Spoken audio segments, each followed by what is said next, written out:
You met them somewhere ordinary, a train, a bookstore, a friend's birthday, and something in your chest said, this one asterisk. The math says you had a 1 in 285,000 chance, so why is your brain so certain? A coffee shop, honey light through the window. Two strangers reached for the same book on the windowsill. Their hands didn't even touch, and for 20 years afterward they will both call it fate.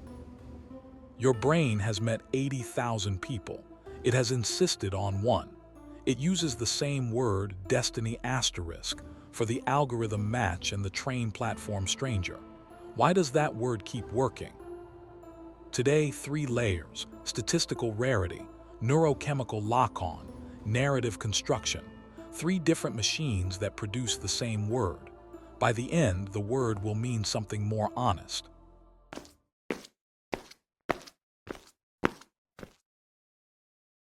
In 2010, economist Peter Backus did the math. He applied the Drake equation built to estimate alien civilizations to his own dating market. Same logic, multiply the filters, see what's left. 61 million people in the UK, half female, 13% in London, 20% in his age range, a quarter with a university degree. 1 in 20 he'd find attractive, 1 in 20 would find him back. And on, single, compatible personality. The numbers multiply down, they keep multiplying. 61 million people run through Backus's filters collapse to a single survivor count. 26 candidates in all of London, 1 in 285,000. That is roughly 100 times better than finding intelligent life elsewhere in the galaxy. It is also, in any walk down the street, indistinguishable from never. Mathematician Hannah Fry took a different approach. She asked, given you only meet a few hundred candidates in your life, when should you stop sampling and commit? The answer has a name. It is called the secretary problem. The math is brutal. Imagine 500 candidates across your lifetime. For the first 185 of them, that is 37%, you commit to no one. You date, you learn, you build a personal baseline, you collect data on what good feels like. Then, starting from candidate 186, you commit to the first person who beats everyone you have seen so far. That is the rule, not the absolute best in the universe. The first one above your data-driven floor. Destiny in this math is not discovered. It is a relative optimum, computed against a sample. The first person who clears the bar you didn't know you were building. Helen Fisher slid people into MRI machines and showed them photos. A grocery list, a coworker, a stranger. Then, the beloved. The same region, the same pattern every time. The ventral tegmental area lights up like a small fire. The VTA sits deep in the midbrain. It is the brain's reward gas pedal. It also lights up for cocaine. When you look at the person you love, the same dopamine pathway that drives addiction floods the same circuit. The same drug made internally. 4 chemicals run the show. Dopamine, the reward and the chase. Noradrenaline, the racing heart, the sleepless night. Serotonin, depleted, which is why you cannot stop thinking about them. And oxytocin, slower, building the bond underneath. The caudate nucleus just under the cortex is where the brain stores priorities. When love locks on, the caudate writes, this person, top of the list, above food, above sleep, above the future.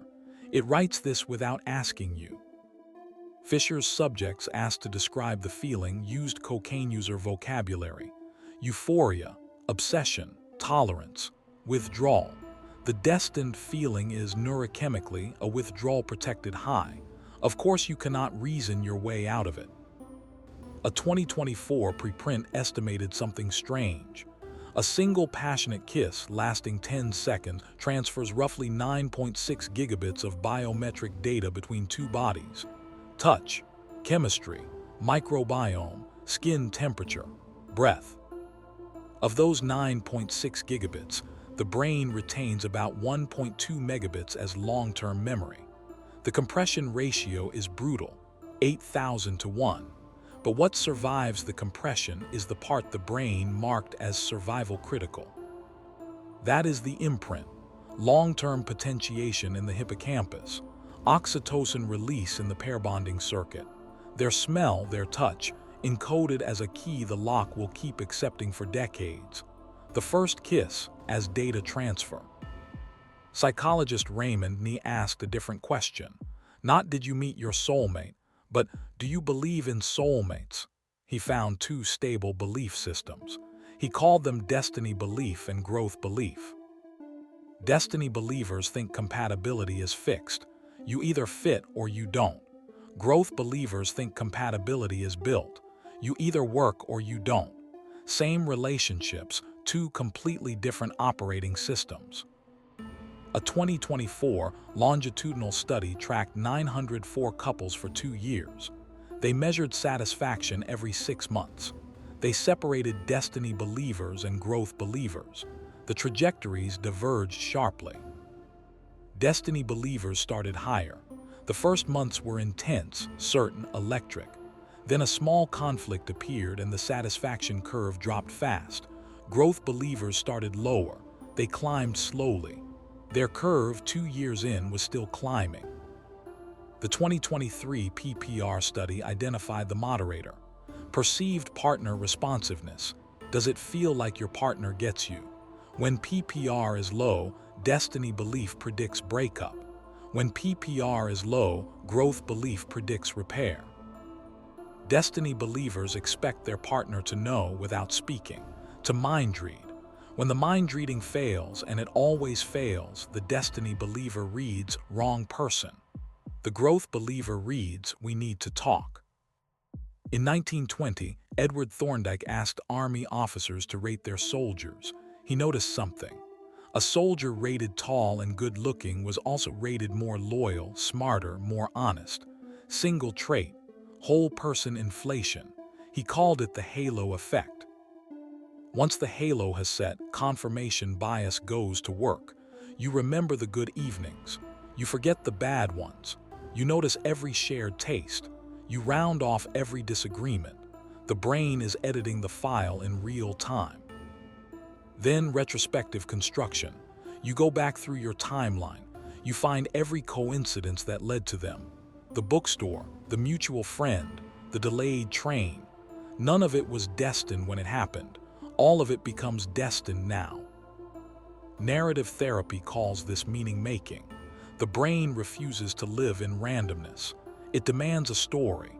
We were meant. The story is not a lie.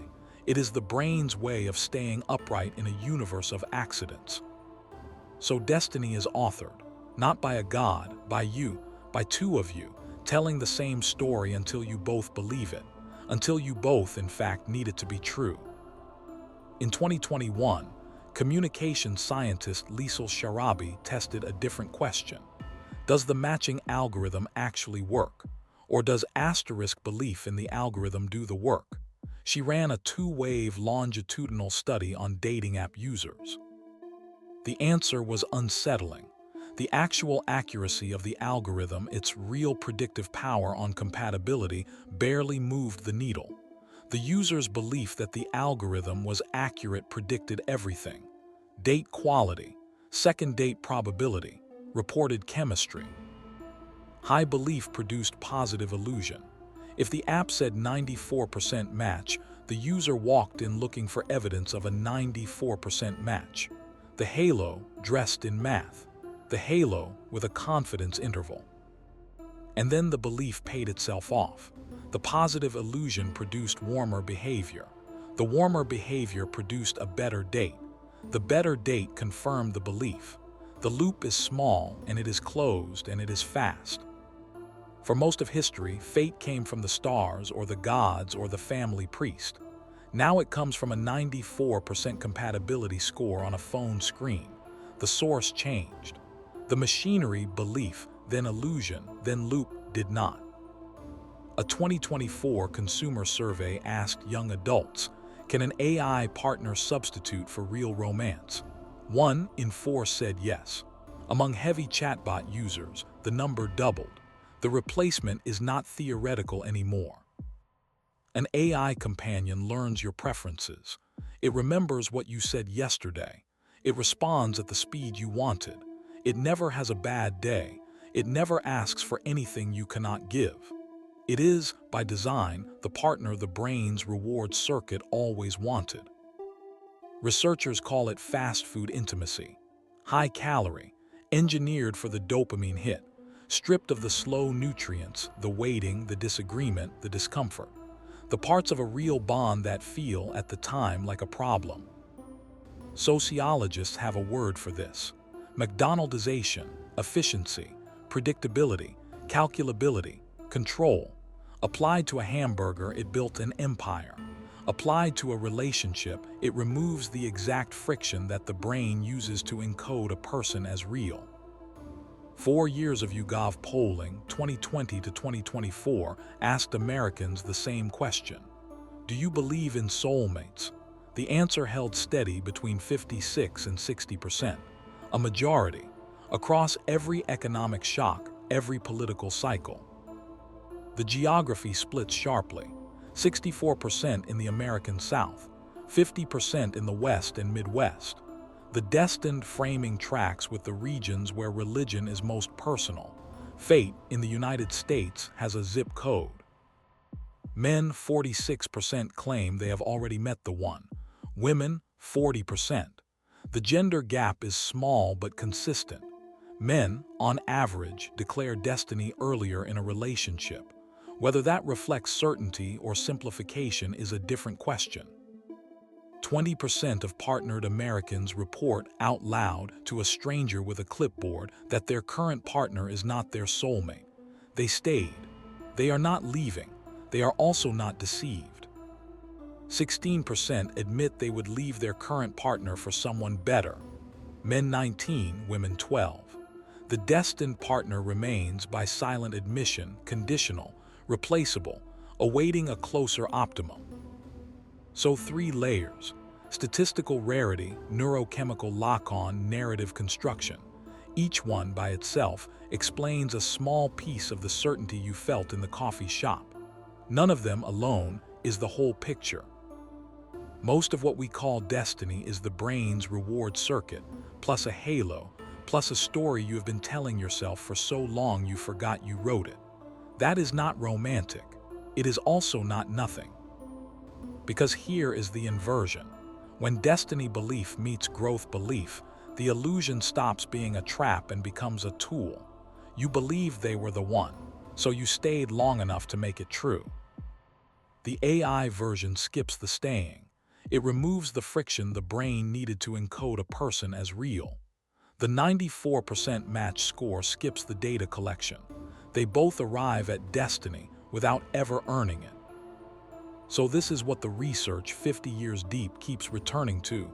You don't asterisk find asterisk destiny. You don't asterisk meet asterisk it. You don't asterisk deserve asterisk it. You verb asterisk it. Slowly with another person against your own brain. Thinking Claymind may have overthought this one. But if it made you think, please like, share, comment, and subscribe.